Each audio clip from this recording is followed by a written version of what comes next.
Келіңізге рахмет Талғат ағай. Сәл кешіккенде кептелісте қалып қойшын.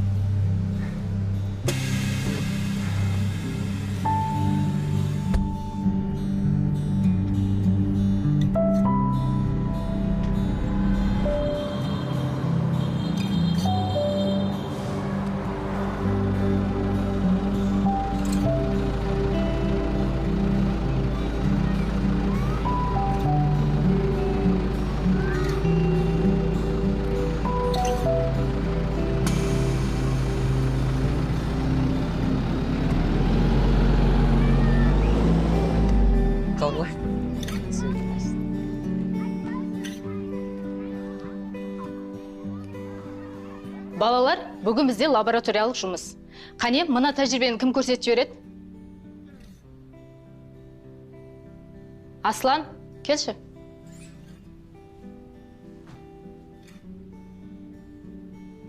Ала ғой.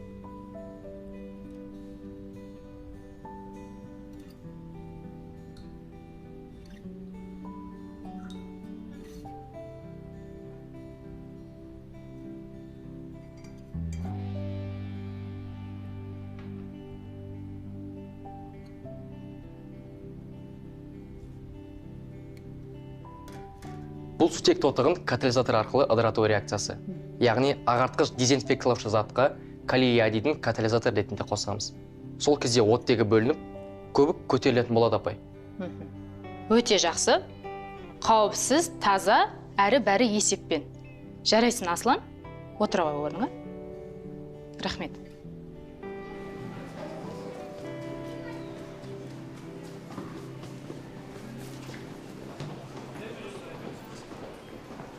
Аслан, бір минут қола ма? Иә?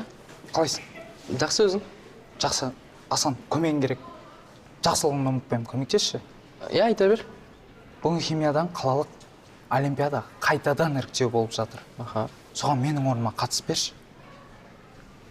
Комиссияда басқа мектептен сені ешкім танымайды дегендей.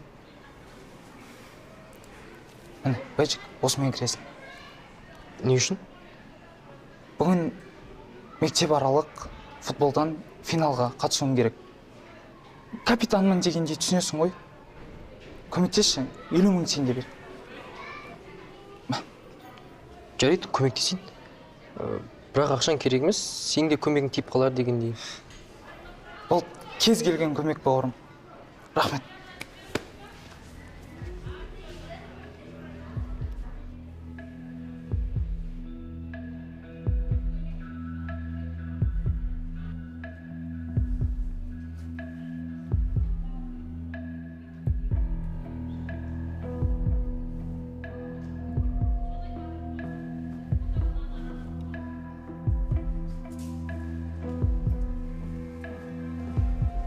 Қадыров Дастан.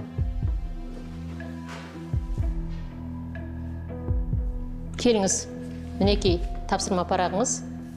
Отырыңыз, сізге 20 минут беріледі.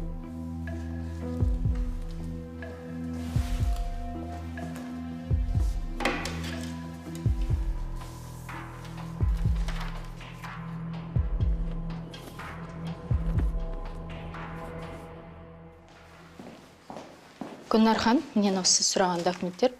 Аслан, сен не істеп жүрсің мұнда?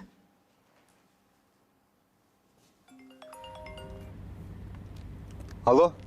Алло, келдің бе? Жоқ, Асланның директоры хабарласты, тез келіп кетіңізші деп.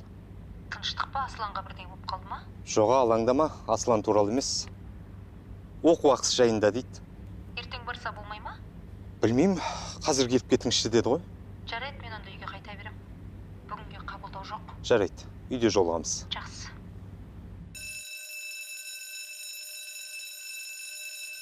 Бұл өте ұят жағдай болды. Білім басқармасына шағым түссе, сіздің ұлыңыз ғана емес, менің де жұмыстан кетуім әбден мүмкін еді. Иә, бұл өте ыңғайсыз жағдай болды. Алтынай ханым, сіз басқарып отырған бұл мектепті еліміздегі ең абыройлы, білімі сапалы, санаулы мектептердің бірі деп білем. Мектептің деңгейін түсірмей, оқушыларыңыздың жақсылығын асырып, жамандығын жасырып, халыққа қызмет жасайтын азаматтарымызды дайындап шығарып отырған сіздің еңбегіңіз екені айдан анық. Сондықтан сіздің даналығыңызды ескеріп, өзіңізден тағы да кешірім сұраймын.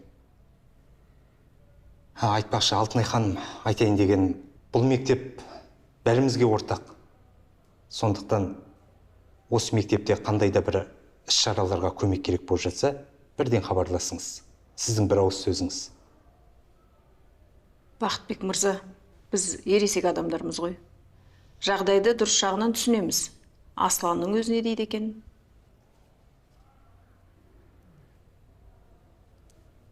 Кешіріңіздер, екінші қайталанбайды.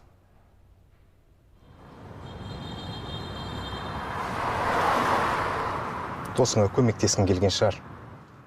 Мұныңды дұрыс деп есептеймін. Бірақ бір нәрсе есінде болсын балам. Әр нәрсенің негізіне үңіліп үйрен. Жарай ма? Уақыт өзгереді. Күндердің күнінде өзіңмен өзің қалатын сәттер болуы да мүмкін. Сол кезде өзіңді танымай қалма балам. Жарай ма?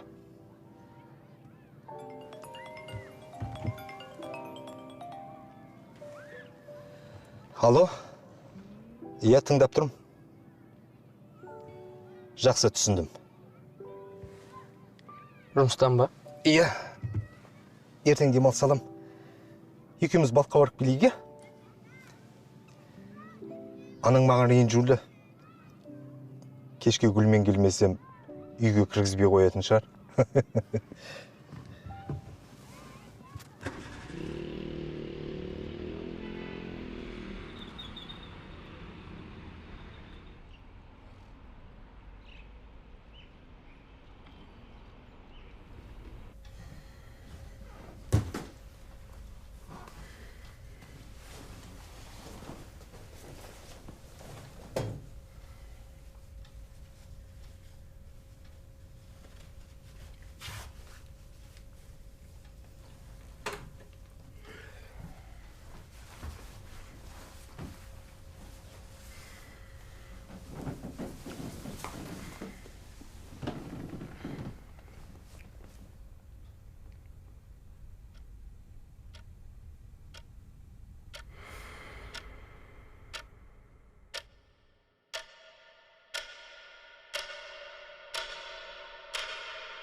Мам?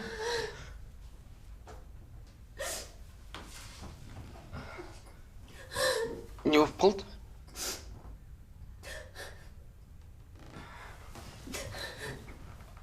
Алло? Алло, естіп тұрсыз ба? Иә, бұл кім екен?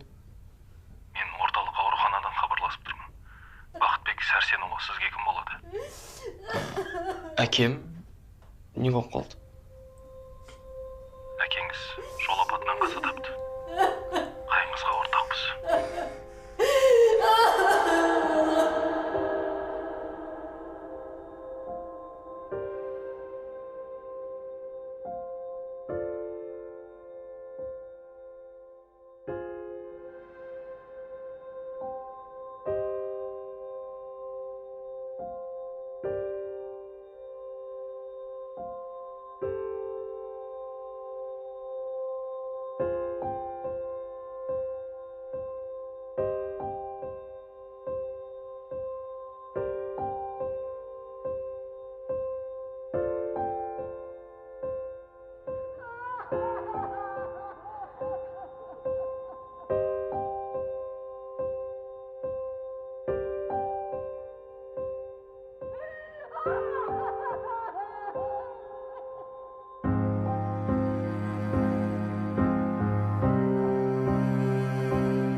Сәуле ханым, қайғыра көңіл айтам әрине.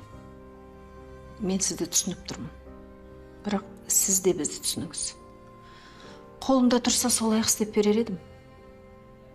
Енді қанша дегенмен бірінші сыныптан бері осы мектепте оқып жүрген бала ғой. Олимпиадаларға қатысып, жүлделі орындар алып дегендей. Ақшасын ешқашан кешіктірген емес біз осы уақытқа дейін. Бәрін түсініп тұрмын, Сәуле ханым. Бірақ учредительдер бар, мектептің өзінің заңы бар, шығындары бар. Сол себепті өкінішке қарай мұндай жеңілдіктер қарастырылмаған. Ренжімеңіз. Қаласаңыз, Асланға жақсылап мінездеме жазып берейін. Қолымнан келетін сол ғана. Жарайды, түсіндім. Ақшасын реттегесін осы мектепке қайтып келсек бола ма? Себебі осы мектепте оқыған әкесі қатты қалап еді. Мен үшін аманат болып тұр. Әрине келе аласыз, уайымдамаңыз. Сізге су құйып берейін бе? Жоқ, рахмет. Сау болыңыз, кешіріңіз. Сау болыңыз, Сәуле ханым.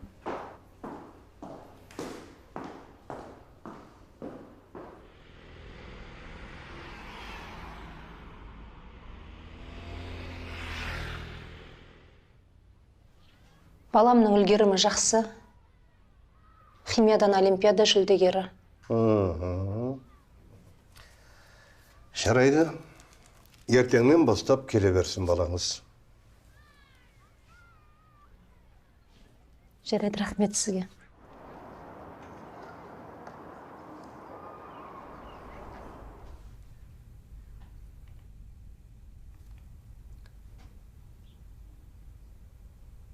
Алло, сәлеметсіз бе? Хабарландыру бойынша ғой. Физиотерапевт керек деген екенсіздер? Жарайды. Орын босап жатса хабар беріңіздер, өтініш. Я осы номерде.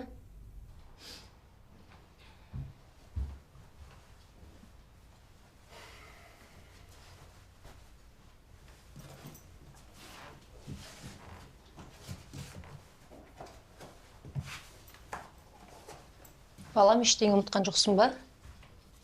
Бәрін алдым. Керек емес, мам. Керек болады ал. Балалармен танысасың. Бір жерге барып тамақ ішеміз десе ақшам жоқ деп қарап тұрмайсың ғой.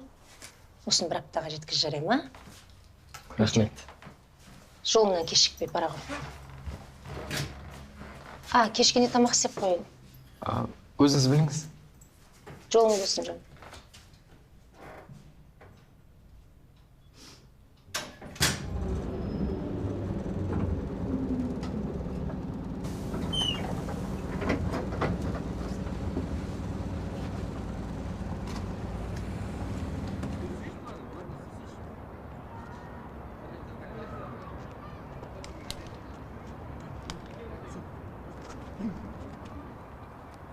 Анау кім?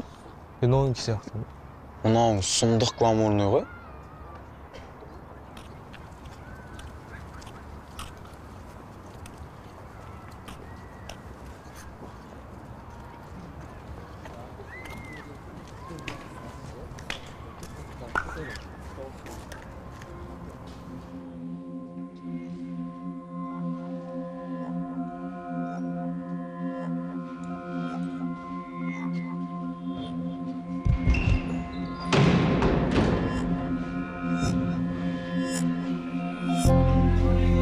Не қарайсың?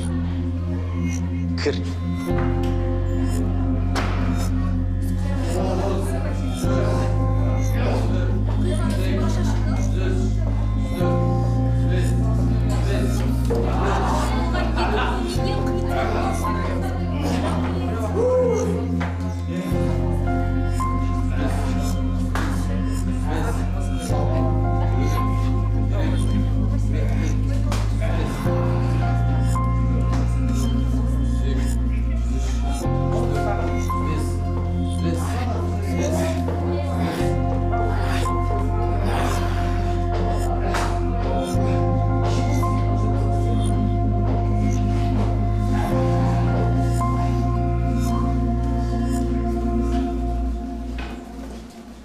Қалайсыңдар, жеги. Сауарқылырым.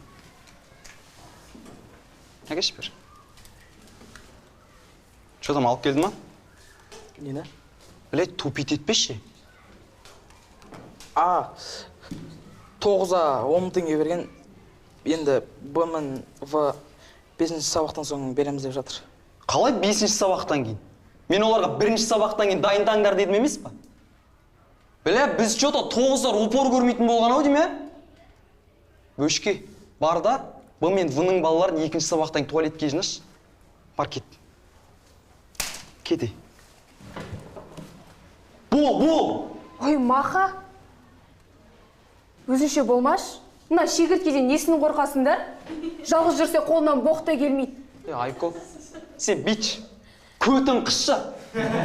Аузына ие болып сөйле. Қыссан қыс не? Сәлеметсіздер балалар. Отырыңдар.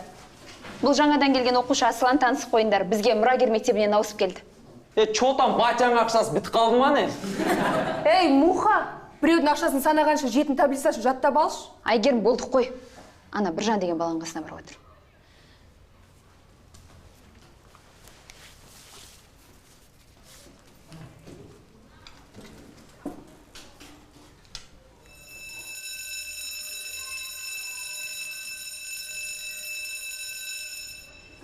Келесі сабақ осында болады, ешкім ешқайда кетпейді, ұқтыңдар ма? Сосын Мадина, 3-ші сабақтан кейін жиналыс болады, бәрі түгелдей келсін. Список бойынша тексерем.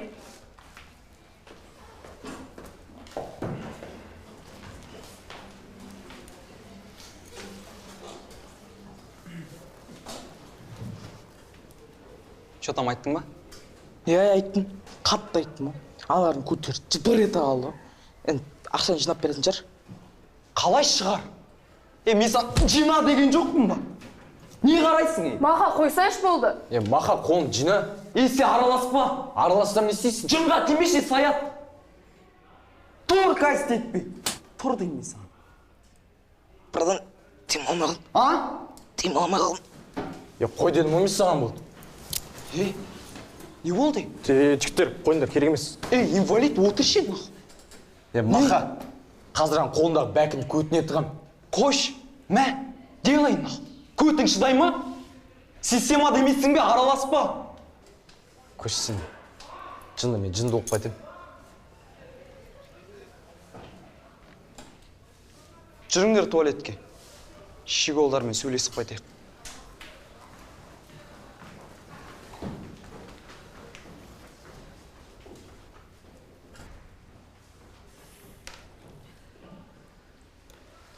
Томпи, бәрі жақсы ма? Бәрі жақсы. Көрдің ба, қалай ойнаттың? Көш, кәдімгіден құлдақ қалдың ғой. Аслан. Таңат. Бәрі Томпи дейді. Не үшін ұрды? Бірдеңе білдіріп бедің? Жоқ, просто сыныптың смотрящийға. Смотрящий болса ұра беруге бола ма не?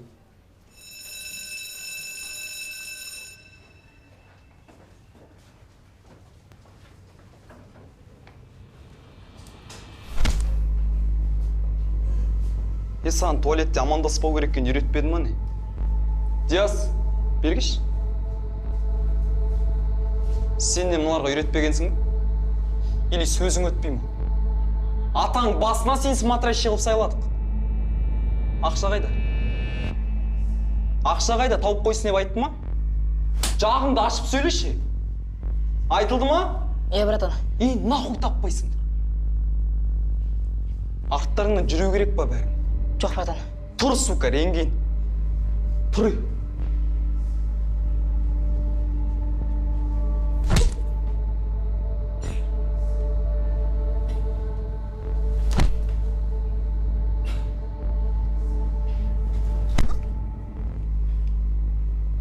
Сушняк.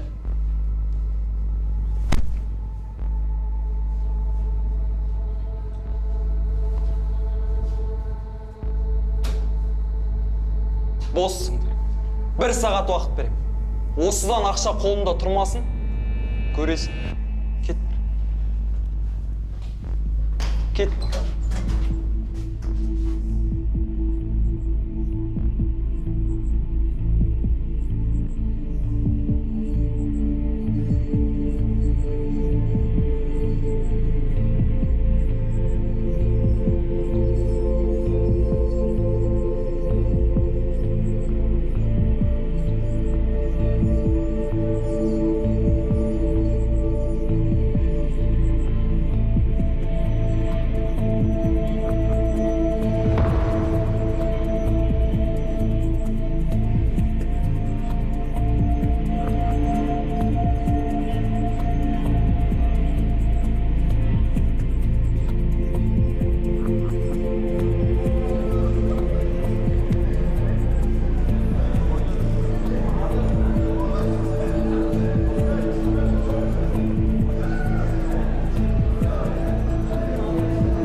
Таныш.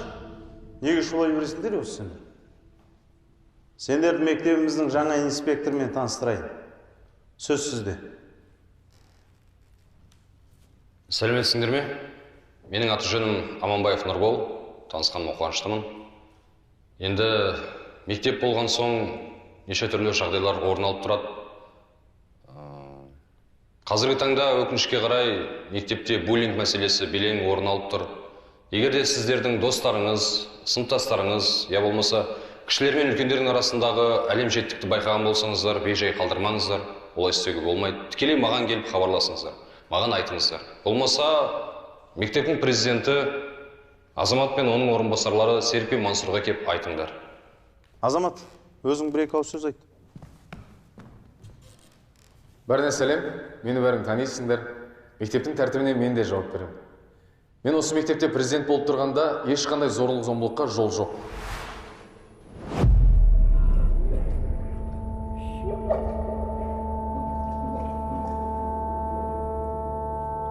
Әр оқушы бір-біріне бауыр және дос. Мектеп біздің ортақ үйіміз. Ал бала мектепке қорлық көруге емес, білім алуға келеді. Сондықтан ең бастысы бір-біріңізді сыйлаңыздар. Ағам, мен жататын сөзінде бір шындық жоқ қой. Рахмет. Қысқасы, айтуды ұмытып кетіппін. Менің есігім сендерге әрдайым ашық. Егер кіруге ұялатын болсаңдар, бірінші этажда менің почтамның адресі жазылған, сол жерге жазыңыздар. Болмаса, Азаматқа келіп айтыңдар. Азамат бүгіннен бастап менің көмекшім.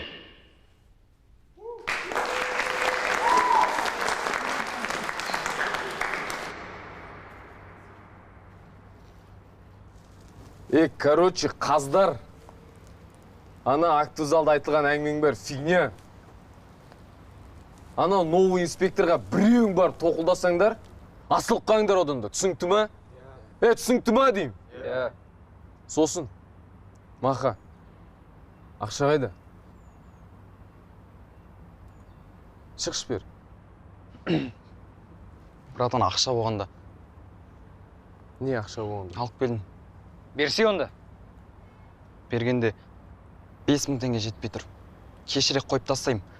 Мына тоғыздар кешіктіріп жатыр. Қалай жетпей тұрмын? Балаларымнан ақша жиналмайтын чортсың ба не?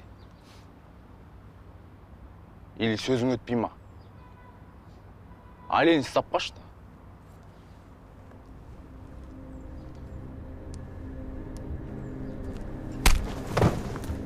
Түрек әсет етпей. Тұры! Братан, не сендерді осылай ұру керек па не обязательно? Ұрғанды ғана сыйлайсыңдар ма? Тұр Маха! Братан, қоясаш? Кімсің сен? Атым Аслан. Жаңадан келдім.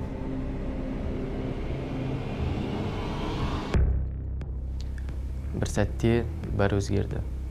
Әкемнен айырылдым. Жаңа өмір, жаңа мектеп. Әрі қарай мені не күтіп тұр екен? Жаңа мектебімде не болғанын білгіңіз келсе, төмендегі сілтемеге өтіп, келесі серияларды қараңыздар. Тұрма! Братан, қоясаш? 3-ші сабақтан 5000 емес, 10.000 қол әкеліп тастайсың. Системадасың ба, болды көнесің. Басқа мол жоқ. Мектептің абыройы үшін ұсақ-түйек мәселелерге көз жұма қараған дұрыс сияқты. Қайдан келдің? Мұрагерден. Кім ұрды айт? Ешкім ұрған жоқ деймін, мам. Қалай ешкім ұрған жоқ, бетіңнің сау жері жоқ. Біреумен төбелестің бәлде? Иә, төбелестім. Болды ма? Бетіңдегі ісігің кеткенше мектепке келмесін деді.